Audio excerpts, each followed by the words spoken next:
gotta reapply my lip gloss. I love this Kosa's wet lip. Kosa's, if you're watching this, sponsor me. I love this. Look, I'm almost done. Anyway, let's focus. Despite the hardships, the Creeks refused to budge, but by 1836, both state and federal officials decided that they must go. They must go, as in the Creek people. Using as a pretext some attacks by desperate Creeks on white settlers, it was declared that the Creek Nation, by making war, had forfeited its treaty rights. Oh, yeah, because, of course, the oppressed, the people who are literally being murdered and pushed out by you, when they retaliate because you have imposed violence on them, now they have started war. It's exactly what we are seeing today.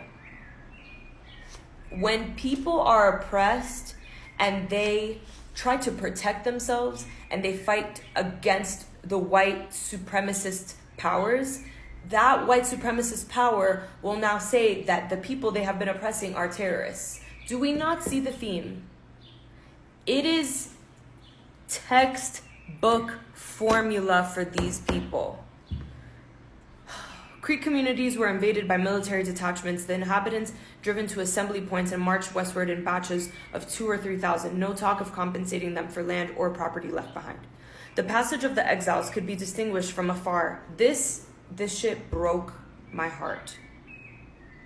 The passage of the exiles could be distinguished from afar by the howling of trailing wolf packs and the circling flocks of buzzards.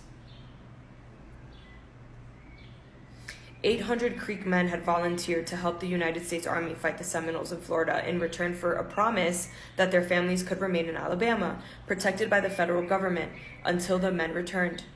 That promise was not kept.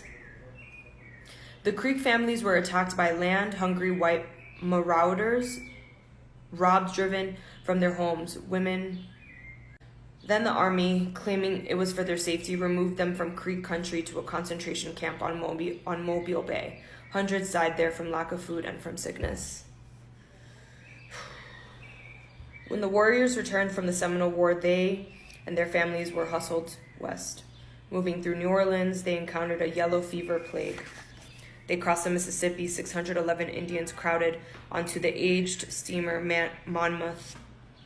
It went down in the Mississippi River and 311 people died, 4 of them the children of the Indian commander of the Creek Volunteers in Florida.